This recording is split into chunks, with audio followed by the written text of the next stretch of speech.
If you ever compare modern games with old school ones, you might notice a certain pattern. It's almost as if nowadays they aim to be as safe as possible instead of being fun. And today I want to talk about how this pattern influences the appearance of characters, particularly female ones, and how they are made almost as if not to stand out in any way and be forgettable. Hello everyone and welcome to my channel. Today we're going to talk about video games and female characters in games. And I will also talk about whether it's a problem or not. As a girl gamer, yes, we do in fact exist. I've grown up looking at stunning, beautiful and strong, not necessarily physically, but capable female characters in games. And they would make me wish I looked just like them. So of course I am biased. I love playing as hot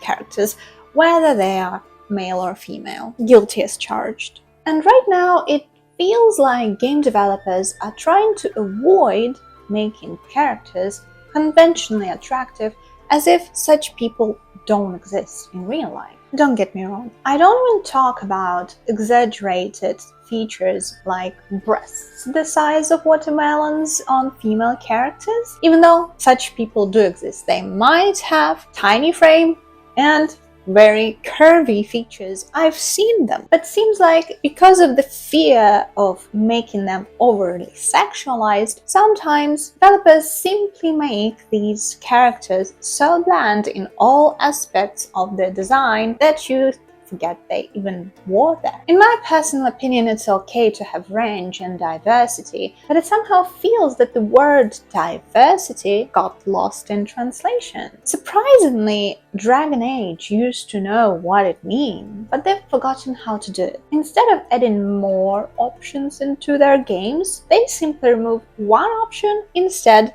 adding another option, which is kind of the opposite of diversifying. Funny how that works. Is there a market for all those games that are coming out? Of course there is. It's just niche, meaning it's small, and it will not sell as much as what majority of gamers want. Most people who play games, they use it as a type of escapism from reality, which they are tired of. And of course, everyone has their own vision of escapism in their perfect world, but if you limit that perfect world to a certain view that you have, unfortunately, you're going to scare other players away who do not agree with your vision. And obviously, the fact that the majority of player base for AAA games is not as diverse as one might think, its majority is male audience. And we cannot overlook that. Did I and my friends play Elden Ring? Yes. Does it mean that the majority of girls who play games play Elden Ring? No. The majority of women that I know who play any kind of games prefer, I don't know,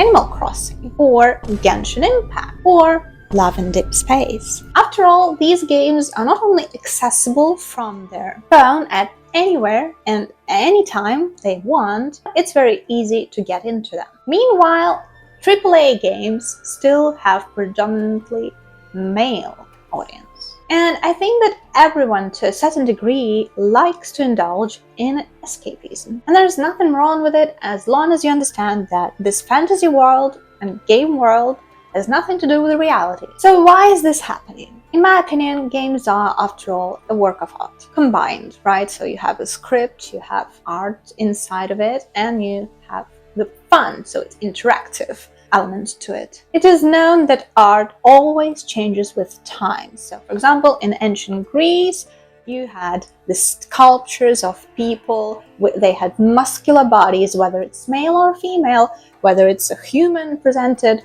or a divine entity. So we can conclude art is simply a mirror of what was happening at the time. And now you can see the trend of going away from conventional beauty, at least to the public. That's what people try to present. However, I find it a little bit doubtful, considering the beauty industry is a multi-billion industry, and how some drugs that help you easily lose weight became very popular very fast. So you can see that the idea of chasing beauty has not really disappeared. It's just that now it became a little bit uncomfortable talking about it, especially in certain media like games or movies. So what's the solution then? How do you keep old school gamers happy and at the same time invite the new audience? I feel like Baldur's Gate 3 did this remarkably. They not only added the possibility for you to make your perfect self and also allowed people to use mods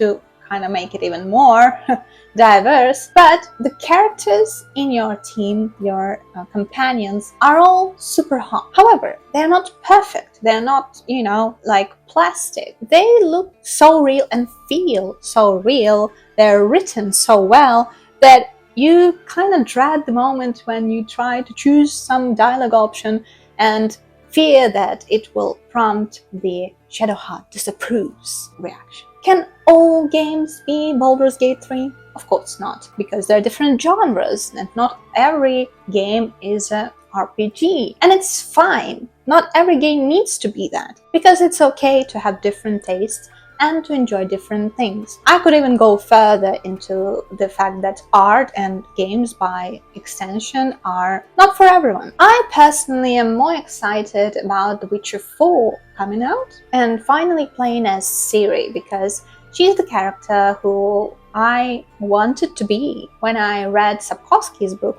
back when I was a teen. And for those of you who think that Ciri is not so beautiful in the Witcher 4 trailer, I have this to say. She's not gonna date you. You've got to accept it, guys. As for Ciri becoming the main protagonist, I don't see any kind of, modern agenda in it. It's more like something that you see in the books. It's a logical conclusion to the story. Geralt has had enough. He's happy in his relationship, and I have faith that CD Projekt Red is going to do her justice. They have done a phenomenal job so far, so I have no reason to doubt them. And honestly, their games is what keeps me from crashing out over the abomination that Netflix has created. But that's a story for another time. So my message is, games are not supposed to be for everyone. It's okay for them to not be for everyone. It's okay for some games have a niche audience or majority audience liking it and some people not liking it. It's okay because it is a form of art. And art has always been subjective.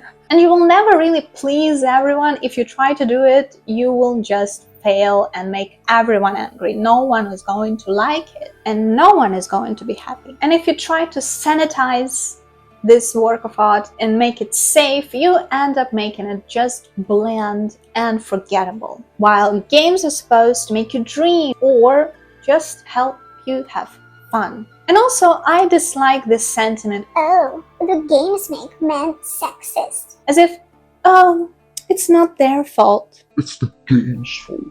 As for why I disagree with that statement, I will touch upon it in another video. So let people enjoy games the way they like and enjoy your own games the way you like. And developers, please listen to your audience. It's really not that complicated. And with that, I end today's video. Thank you for watching my rant about games. Tell me what you think in the comments. If you like this video, you can like it and subscribe. I will try to do more like this in the future. See ya!